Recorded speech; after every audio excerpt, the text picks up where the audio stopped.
तमाम वो प्लांट जिनको कि इंडोर प्लांट्स के नाम से पुकारा जाता है, क्योंकि वो रिलेटिवली लो लाइट में भी अच्छा परफॉर्म करते हैं या घर के अंदर सजावट में इस्तेमाल किए जाते हैं।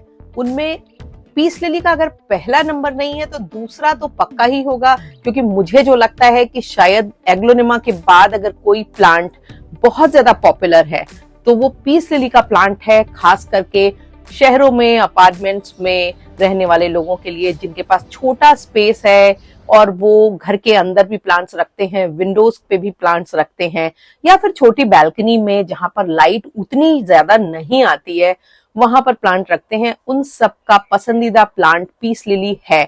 कुछ ऐसे लोग जो पीस लिली को पीस से जोड़ करके देखते हैं, उनको लगता है कि इसको रखने से घर में शांति आती है, वो भी पीस लिली को काफी लगाते हैं। तो प्लांट लगाने वालों को पीस लिली पसंद है, रीजन भले ही अलग अलग हों। अक्सर ऐसा होता है खास करके उन लोगों के लिए जिन्होंने शुरुआत में इसे लगाया है, पहली बार लगाया है या पिछले 2-3 अटेम्प्ट्स में अनसक्सेसफुल हो गए हैं। पीस लिली उनकी जिंदगी में पीस लाने के बजाय उनकी पीस को छीन लेती है। और शुरू शुरू में मेरा अपना जो अनुभव है वो भी ऐसा ही कुछ था। ये कहने में मुझे बिल्कुल भी गुरेज नहीं है कि कई प्लांट्स मैंने भी मारे हैं, पर धीरे धीरे जब मैंने इसको समझ लिया तो अब पीस लिली को लगाना ऐसा लगता है कि कितना इजी था ये प्लांट और क्यों नहीं समझ में आ रहा था। तो सबसे पहली बात तो मैं बताऊं कि बहुत सारी गलत इंफॉर्मेशन प्लांट के बारे में होती हैं, जिनकी वजह से हम अपने प्लांट का अपकीप भी सही से नहीं रख पाते हैं। नर्सरी जाओ, वो भी सही नहीं बताते हैं क्योंकि उनके कॉमर्शियल रीजन है। बताने वाला गलत नहीं बता रहा होता है, पर उसकी कंट्री की जो वेदर कंडीशंस होती हैं, उसका वहां की जो सनलाइट होती है, वो सब कुछ बहुत अलग होता है हमारे से। हमारी कंट्री में हर कुछ अलग है। दूसरी बात, इतने बदलते हुए मौसम है हमारे यहाँ कि किसी भी प्लांट को लंबे समय तक मेंटेन रखना थोड़ा मुश्किल होता है। पीस लिली पे पहले भी मैं कुछ अच्छे वीडियोस बना चुकी हूँ जो आपको पसंद भी आते हैं और आप उनको अभी भी देखते हैं। पर क्या होता है कि कुछ इन्फॉर्मेशन बहुत डिटेल में नहीं होती हैं, तो आपकी क्वेरीज होती हैं।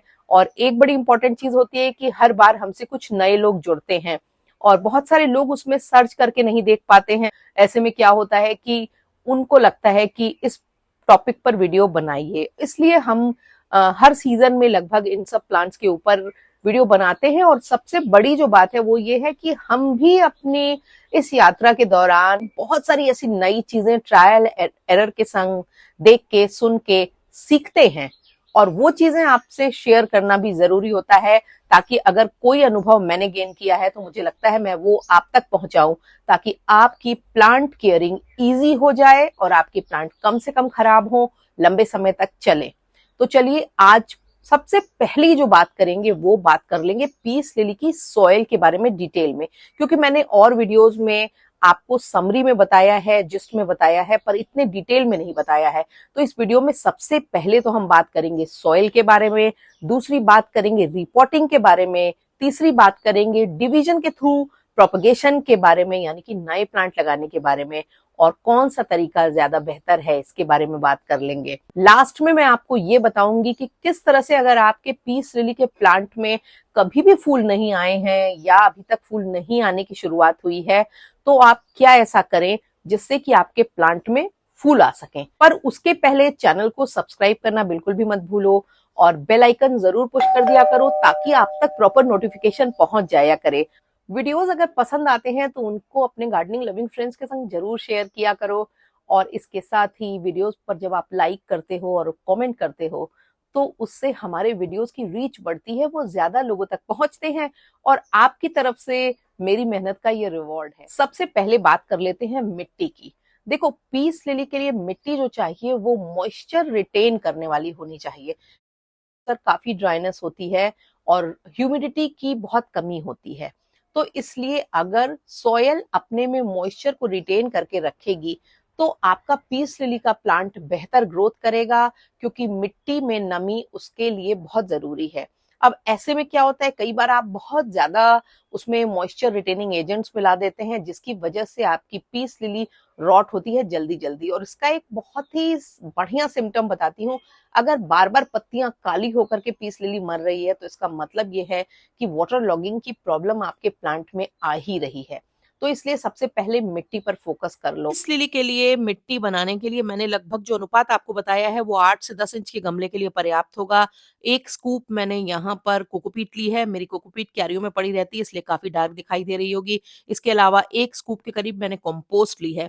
कंपोस्ट की मात्रा आप घटा-बढ़ा सकते हैं आपकी मिट्टी की क्वालिटी के हिसाब से, क्योंकि मेरे क्यारियों की जो मिट्टी होती है वो काफ़ी ज़्यादा उसमें कंपोस्ट पड़ी होती है ऑलरेडी, इसलिए मैंने कंपोस्ट की मात्रा को कम कर दिया था। मिट्टी भी मैंने यहाँ पर नॉर्मल गार्डन सॉइल जो ली है वो 4 स्कूप के लगभग ली है। मिट्टी में जो भी मैं अमेंडमेंट्स बता रही हूँ वो आप अपने यहाँ की मिट्टी की क्वालिटी के हिसाब से घटा-बढ़ा सकते हैं। अब मैं ले रही हूँ 1 स्कूप के करीब खंघर। खंघर का फ़ायदा ये होता है कि मिट्टी जो होती है उसमें छोटे-छोटे जब कंकड़ के टुकड़े इधर-उधर होते हैं तो उसमें एयरेशन प्रॉपर होता है। इसके अलावा 1 स्कूप भर के मैंने परलाइट ले लिया। अगर आपके पास परलाइट है, तो आप डाल सकते हैं, पर अगर परलाइट नहीं है, तो आप कोर्स सैंड भी यूज़ कर सकते हैं क्योंकि परलाइट और कोर्स सैंड का जो फंक्शन होता है, वो ऑलमोस्ट एक जैसा होता है। इसलिए अगर आपके पास परलाइट नहीं है या नहीं ले पा रहे हैं, तो परेशान होने की ज़रूरत नहीं है। कोर्स सैंड जो कि बिल्डिंग मटीरियल की शॉप्स में भी मिल जाएगा, उसको ले सकते हैं और ये मिट्टी में बहुत ज़्यादा उसको बाइंड होने से रोकता है और मिट्टी को काफ़ी पोरस और वेल ड्रेनिंग बनाता है। नॉर्मली मैं मिट्टी में यूज़ करती हूँ मॉस ग्रास थोड़ी डालती हूँ, पर आज मेरे पास मॉस नहीं थी तो मैंने यूज़ कर लिए मेरे पास ये पाइन शेविंग्स पड़ी हुई थी, उनको मैंने डाल दिया और पाइन शेविंग्स डालने के बाद मैं थोड़े से वुड चारकोल के टुकड़े भी यूज़ करूँगी जो लगभग चौथाई कप के हिसाब से होंगे, क्योंकि चारकोल का जो यूज़ है वो एरोइड सॉइल में मैं ज़रूर करती हूँ। ये ना सिर्फ मिट्टी को मॉइस्चर रिटेनिंग बनाते हैं और लंबे समय तक प्लांट की रूट्स को न्यूट्रिएंट्स भी देते रहते हैं और प्लांट के रूट की हेल्प करते हैं न्यूट्रिएंट एब्जॉर्ब करने में। और मैंने 1 चम्मच के लगभग उसमें बोर्न मील को डाल दिया है।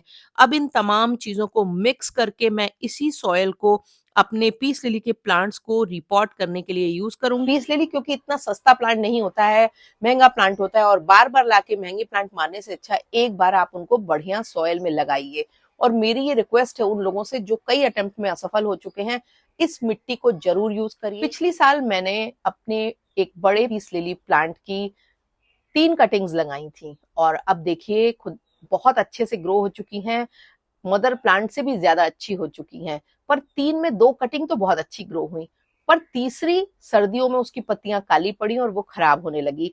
अभी इसकी काली पड़ गई पत्तियों को काटूंगी, इसको साफ करूंगी और उसके बाद ऊपर की 4 इंच की मिट्टी को बदल दूंगी और उसके बाद उसमें एक फर्टिलाइजर यूज करूंगी जो मैं आपको वीडियो के एंड में बताऊंगी, क्योंकि ये फर्टिलाइजर पीस लिली की ग्रोथ भी इंश्योर करेगा और इसके साथ ही लिली की फ्लावरिंग में भी हेल्प करेगा। जब आप पीस लिली को प्रोपगेट करना चाहते हैं डिवीजन के थ्रू, तो आपको बहुत सावधान रहने की जरूरत है, क्योंकि अक्सर ऐसा होता है कि जब आप डिवाइड करके पीस लिली को नए प्लांट्स लगाते हैं तो वो प्लांट स्ट्रेस में चले जाते हैं या कई बार खराब भी हो जाते हैं।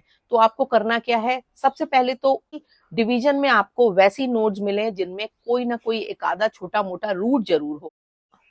उससे आपको नए प्लांट की कटिंग को सक्सेसफुली ग्रो करने में पूरी तरह से 100% सफलता मिलेगी। पर अगर उसमें एक भी रूट नहीं है तो रूटिंग हार्मोन का यूज जरूर कीजिए, क्योंकि कई बार ऐसा होता है कि ट्रॉपिकल प्लांट में नीचे जहां पे कट लगा होता है वहां पर कुछ ना कुछ प्रॉब्लम आ जाती है, फंगस हो जाती है, गलने लगते हैं ये, जिससे कि आपकी कटिंग सही नहीं चल पाती है, पीली पड़ती है और खराब हो जाती है। तो रूट हार्मोन को यूज कीजिए, वो इसको नीचे सड़ने गलने से प्रोटेक्ट करेगा और रूटिंग में हेल्प करेगा। अब आपको सबसे पहली बात यह है कि आपको अपनी जो नई कटिंग है वो बहुत ज्यादा लो लाइट में बिल्कुल भी नहीं रखनी है।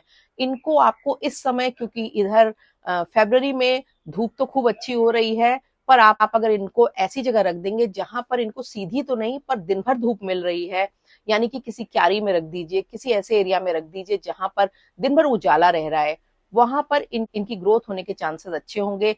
नई पत्तियां बिना स्ट्रेस में जाए जल्दी निकलेंगी और इसको आजमा करके देखिएगा, क्योंकि इस समय का जो सन होता है वो आपके प्लांट में नई ग्रोथ लाने में हेल्पफुल होता है। वो अगर प्लांट को डिवाइड करना है तो उनको खोल के मिट्टी निकाल करके फैला करके डिवाइड करने से बिल्कुल बचें। ये तरीका जरूरी नहीं है और ये तरीका सही भी नहीं है। जमाना जो है वो स्मार्टनेस का है। एक अच्छा पतला शार्प एज नाइफ लीजिए, अंदर डालिए इस तरह से काट करके, और उसका जो पोर्शन आपको कटिंग के तौर पर ग्रो करना है उसको निकाल लीजिए। इससे आपका मदर प्लांट डिस्टर्ब नहीं होगा, आपकी कटिंग सेफली निकल जाएंगी। पर काटते समय ध्यान रखना, प्लांट को गलत तरीके से मत काट लेना और प्रॉपर अंदाजा लेकर के काटना। और इस तरह से जब आप अपने प्लांट की नए पोर्शन को अलग कर लेंगे तो फिर आप इनको मेरे बताए तरीके से लगा दीजिए और आपकी नई कटिंग 100% सक्सेसफुली ग्रो होंगी। तो आप अपने पीस लिली की कटिंग्स को लेका बॉल में या पानी में भी प्रोपगेट कर सकते हैं।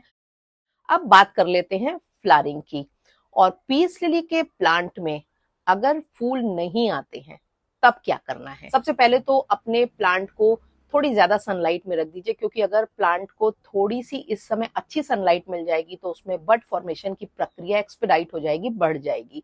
और इस समय धूप इतनी हार्श भी नहीं है कि आपके प्लांट की पत्तियों को जला दे, पर हाँ, एकदम से सीधी धूप वाले एरिया में ना रख कर ऐसे एरिया में रखो जहां 3-4 घंटे की धूप आ जाती हो, वहां पर रख के इस फर्टिलाइजर को डाल के छोड़ दीजिए। आपको 4-5 ग्रैन्यूल्स डीएपी के पर प्लांट, 1 मुट्ठी वर्मी कंपोस्ट, होम कंपोस्ट या सड़ी हुई गोबर की खाद आपको ले लेनी है। इसमें माइक्रोन्यूट्रिएंट 1 चम्मच और 1 चम्मच भर के बोन मील, ये आपको डालना है।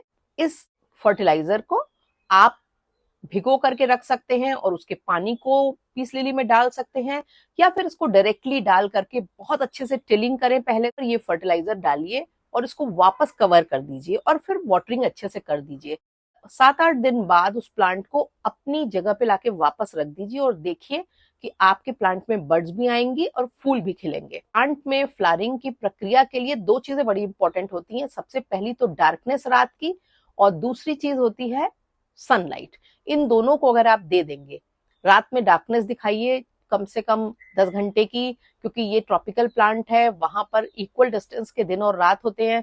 तो आप अपने प्लांट को उतना डार्क दीजिए जितना कि इसको इसके नेचुरल हैबिटेट में मिलता है, फिर वैसा ही खूबसूरत सन दीजिए जो कि इसके नेचुरल हैबिटेट में इसको मिल जाता होगा। और फिर देखिए आपकी पीस लिली की ऐसी चिकनी खूबसूरत पत्तियों और ऐसे खूबसूरत फूलों से उसको कोई भी रोक नहीं पाएगा। रीपॉटिंग पे बात कर लेते हैं। अब इनको रिपोर्ट करूंगी और आपके सामने दिखा करके रिपोर्ट करूंगी। जब हम प्लांट को रिपोर्ट करते हैं, खास करके किसी भी ट्रॉपिकल प्लांट को, तो फालतू में उसकी पेरेंट सॉइल को हटाइए मत, उसकी रूट बॉल को डिस्टर्ब मत कीजिए, क्योंकि पूरी तरह से सॉइल हटा के बदलने से बिल्कुल वैसा ही होगा जैसे आज आप इंडिया में रह रहे हैं और कल आपको जाकर के यूएस में रहना पड़े। तो वहां की माहौल से, वहां की आबो हवा से आप उतनी जल्दी सामंजस्य नहीं स्थापित कर पाएंगे। वैसा ही प्लांट के संग है, पेरेंट सॉइल को कभी भी पूरी तरह से एक साथ नहीं बदलना चाहिए। आपको अगर लग रहा है कि आपके प्लांट की मिट्टी अच्छी नहीं है, उसमें कोकोपीट की मात्रा ज्यादा है, वो काफी ज्यादा चिकनी मिट्टी है जिसमें प्लांट अच्छे से ग्रो नहीं होगा, प्लांट की मिट्टी को धीरे धीरे करके आधा आधा बदलिए।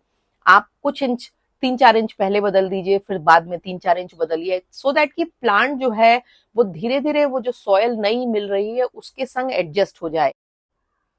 पीस लिली को लगाने के लिए टेराकोटा के पॉट्स उतने अच्छे नहीं होते हैं, इनमें ये अच्छे से नहीं चलती है। आपको प्लास्टिक या सिरेमिक के पॉट यूज करने चाहिए।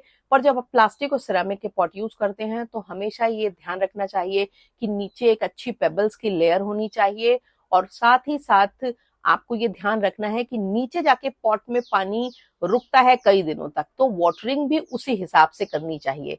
और आप फिर देखिए कि आप बहुत ही सक्सेसफुली सिरेमिक के, प्लास्टिक के प्लांटर्स में भी अपने प्लांट ग्रो कर पाएंगे और आपके प्लांट नहीं मरेंगे। तो आपको दिखाती हूँ, मैंने अभी बरसात के दिनों में पीस लिली की ये वेरीगेटेड वैरायटी ली थी। जब मैंने शॉपिंग की थी तो वीडियो भी शेयर किया था।